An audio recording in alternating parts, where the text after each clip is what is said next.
Assalamu alaikum. I hope you are happy with your family. I am Ariful Islam, the founder of Practice English. আজকে আমরা শিখব has দিয়ে কীভাবে মালিকানা বোঝাতে হয়। তার মানে তার কোনো কিছু ছিল, হ্যাঁ, তার মানে কি ছেলে বা মেয়ে হতে পারে, তার মানে কি এইটার কোনো কিছু ছিল, হ্যাঁ, এইগুলা কীভাবে আসলে বলতে হয় যে তার কোনো কিছু ছিল বা ছিল না, এই কথাগুলো কীভাবে আপনি ইংলিশে বলবেন সেটাই আজকে শিখবো ইনশাআল্লাহ। ঠিক আছে, তাহলে এখানে দেখেন, যেমন হি হ্যাজ, তার মানে আই হ্যাভ মানে কি আমার আছে, তাহলে হি এর পরে কিন্তু হ্যাভ হবে না, হি শি ইট এগুলোর পরে হ্যাভ হবে না, এগুলোর পরে হ্যাজ হবে। যেমন আই এর পরে হ্যাভ হয়, we have, they have, but he এর পরে কিন্তু হ্যাভ হবে না, হ্যাজ হবে। তার মানে হি এর পরে হ্যাজ হবে, শি এর পরে হ্যাজ হবে, ইটের পরে হ্যাজ হবে। ঠিক আছে, আশা করি বুঝতে পেরেছেন। তার মানে তার একটি ব্যাগ আছে, হি has a bag, he have a bag দিলে ভুল হবে।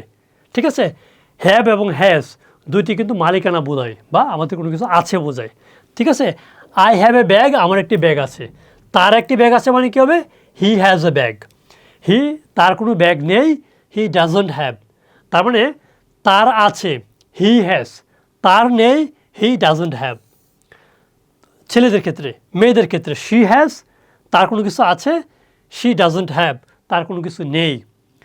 ইট হ্যাজ, এটার আছে, হ্যাঁ, যেমন আমরা তো বলি টেল মানে কি, টেল মানে কিছু লেজ আর কি, যেমন আমরা কি বিড়ালের লেজ আছে, তাই না, ইট হ্যাজ আ টেল, এটার একটা কি লেজ আছে, লেজ নেই, ইট ডাজন্ট হ্যাভ। তার মানে কি he has a bag, he has a bag, he has a laptop, he has a tall, he has a watch, he has a book, door, gift, এইগুলো আমরা সুন্দর করে এখান থেকে বলবো আর কি। ঠিক আছে, এটা হচ্ছে বিষয়। তারপর হচ্ছে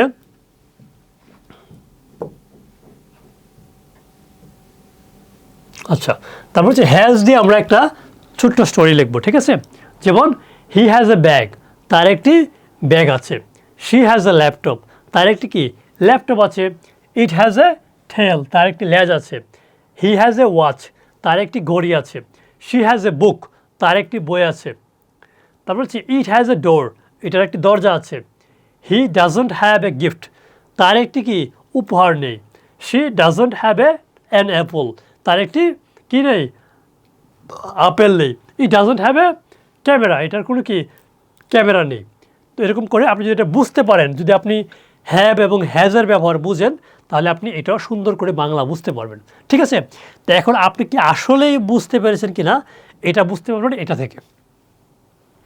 তারপরে আমরা অনেক সময় এরকম হয় না যে স্যার আমি আসলে কী জানি না, তাও আমি জানি না, এরকম কিন্তু হয়। অনেকে আমাকে বলে যে স্যার আমি আসলে, যখন বলি যে আপনি কতটুকু জানেন, কতটুকু পারেন, স্যার আমি তো আসলে অনেক কিছুই পড়েছি, কিন্তু আমি আসলে কী জানি না সেটা আমরা নিজেও জানি না। তো আমাদের এরকম হয়, কিন্তু আমাদের ক্লাস এরকম করেছি যে আপনি আসলে কী জানেন না সেটা ক্লাসের পরে আপনি বুঝতে পারবেন। তার মানে এগুলো যদি আপনি পারেন, তারপরে আপনি হ্যাভ এবং হ্যাজের পার্থক্য আপনি বুঝতে পেরেছেন। ঠিক আছে, তো এটা সুন্দর করে 10টা বাক্য কমেন্ট করে আপনি কমেন্ট করেন, যদি ভুল হয় আমরা এটা সংশোধন করে দেবো ইনশাআল্লাহ। বাট যদি না করেন, মনে হবে এগুলো তো আমি পারি, কিন্তু দেখবেন যখন দরকার তখন আপনি পারবেন না, মুখ দিয়ে আসবে না। ঠিক আছে, এটা হচ্ছে বিষয়। তো এটা সুন্দর করে কমেন্ট করে জানান, আমরা সুন্দর করে টেস্ট করবো, কমেন্টে রিপ্লাই করবো ইনশাআল্লাহ। ঠিক আছে, আর যারা অনলাইন কোর্সে ভর্তি হতে চান, আবারও বলি আমাদের অনলাইন কোর্স সবার থেকে ব্যতিক্রম। আমাদের প্রথমেই ভর্তি হওয়ার পর 100 রেকর্ড ক্লাস দেওয়া হয়, যেগুলো আপনার সুবিধার সময় আপনি দেখতে পারেন। প্রত্যেকটা রেকর্ড ক্লাসের পরে একটা করে পরীক্ষা আছে, সেই পরীক্ষাগুলো আপনাকে দিতে হয়, আপনি বুঝতে পারেন যে আসলে কি আপনি এগুলো বুঝতে পেরেছেন কি পারেননি। তো যখন আপনি বুঝতে পারেন ক্লাস দেখে দেখে, তারপরে মেইন কাজ কথা বলা। অধিকাংশ কোর্স কী হয়, তারা রেকর্ড ক্লাস দেয়, তারা পরীক্ষা নেয়, বাট মেইন কাজ আসলে কি, পরীক্ষা তো ভাই আপনি সারা জীবন পরীক্ষা দিয়েছেন, পরীক্ষা দেননি, দিয়েছেন, তাহলে এখন কোর্সে ভর্তি হয়েছেন কেন, কথা বলার জন্য, কনফিডেন্স বাড়ানোর জন্য। তো আমরা সেই কনফিডেন্সটা করার জন্য 100 লাইভ ক্লাস করে থাকি, প্রতিদিন রাতে লাইভ ক্লাস, মানে যেখানে আপনাকে প্র্যাকটিস করানো হয়, মানে ভর্তি হওয়ার পর থেকে আপনাকে লাইভ ক্লাস করানো হবে, রেগুলার আপনার সাথে কথা বলা হবে, আপনার মুখ থেকে কথা বের করা হবে। ঠিক আছে, তো যদি মনে করেন অনেক কিছু করেছেন, অনেক ট্রাই করেছেন, বই কিনেছেন, কোর্স করেছেন, কাজ হচ্ছে না, তাহলে প্র্যাকটিস ইংলিশে প্র্যাকটিসের মাধ্যমে শিখুন, আপনার ইংলিশ সমস্যার সমাধান হবে ইনশাআল্লাহ। ঠিক আছে।